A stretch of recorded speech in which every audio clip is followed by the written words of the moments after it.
بسم اللہ الرحمن الرحیم۔ اسلام اور غیر مسلموں کے ضمن میں ایک بڑی اہم بات جس کا ہمیں انالیسس کرنا چاہیے وہ یہ ہے کہ ہمارے ہاں بالعموم مذہبی اسکالرز یہ کہتے ہیں کہ مسلمانوں کو غیر مسلموں کا لباس نہیں پہننا چاہیے، ان کی جو اپیرنس ہے وہ اختیار نہیں کرنی چاہیے، ان کی جو حیت ہے وہ اختیار نہیں کرنی چاہیے، اس لیے کہ ہمارا مذہب یہ کہتا ہے کہ ہم یہود و نصارہ کی مخالفت کریں۔ اور اس ضمن میں ایک روایت بھی ہے جو کوٹ کی جاتی ہے جس کے الفاظ اس طرح سے ہیں کہ من تشبہ بقوم فہو منہم، کہ جو کسی قوم کی مشابہت اختیار کرے گا تو پھر اس کا شمار انہی میں ہوگا، پھر وہ انہی کی طرح ہے۔ تو اس روایت کی بنیاد پہ یہ کہا جاتا ہے کہ مسلمانوں کو خاص طور سے اپنے لباس کے بارے میں یہ کہنا چاہیے کہ وہ کوئی غیر مسلموں کا لباس اڈاپٹ نہ کریں۔ تو سب سے پہلے کہ ہم اس استدلال کا جب جائزہ لیں گے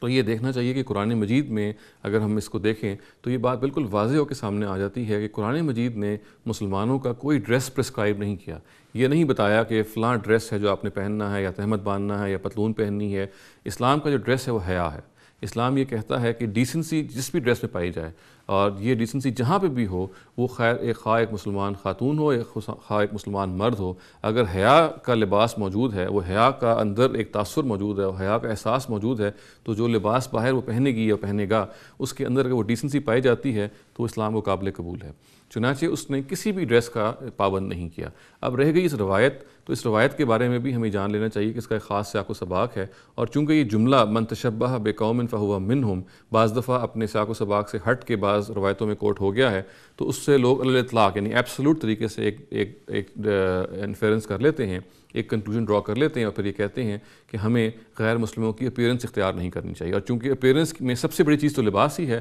لہٰذا ہمیں ان کا لباس نہیں پہننا چاہیے، ہمیں پتلون نہیں پہننی چاہیے، ہمیں کوٹ نہیں پہننا چاہیے، اور ہمیں اس کی مخالفت کرنی چاہیے۔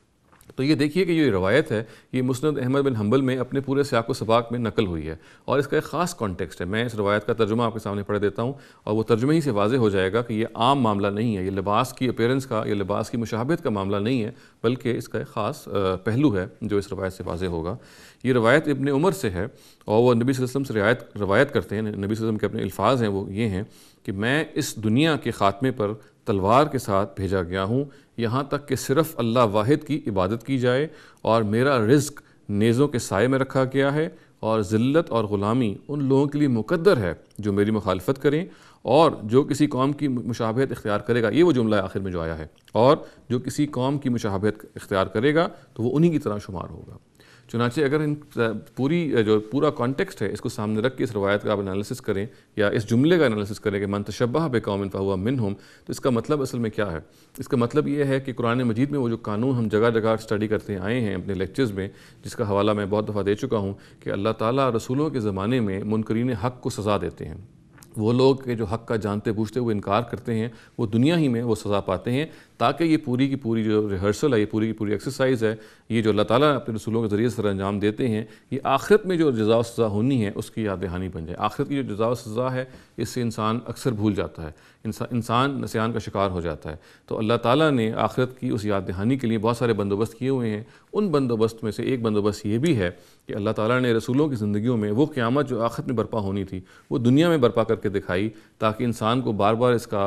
احساس رہے کہ ایک دن اس نے اللہ تعالیٰ کے آگے حاضر ہونا ہے اور اپنے اعمال کی بنیاد پہ جواب دہی کرنی ہے۔ تو یہ وہ پورا قانون ہے جو جگہ جگہ قرآن مجید میں بیان ہوا ہے، اور اسی کا حوالہ اصل میں اس روایت میں، یہ روایت کچھ نہیں ہے بلکہ اس قانون کی شرح ہے، اس کے خوش پہلوؤں کو بیان کرتی ہے۔ یہ کہتی ہے کہ نبی صلی اللہ علیہ وسلم نے کہا کہ میں بھیجا گیا ہوں اس دنیا میں، تاکہ جب تک کہ اللہ تعالیٰ، یعنی ظاہر دنیا سے یہاں مراد وہ جگہ ہے جہاں وہ بھیجے گئے ہیں، اور جہاں عرب کی سرزمین میں جہاں وہ آئے مراد وہ ہے، اور یہ کہا گیا کہ جب تک یہ توحید کے لیے خاص نہیں ہو جاتی، جب تک کہ اللہ واحد کی یہاں پہ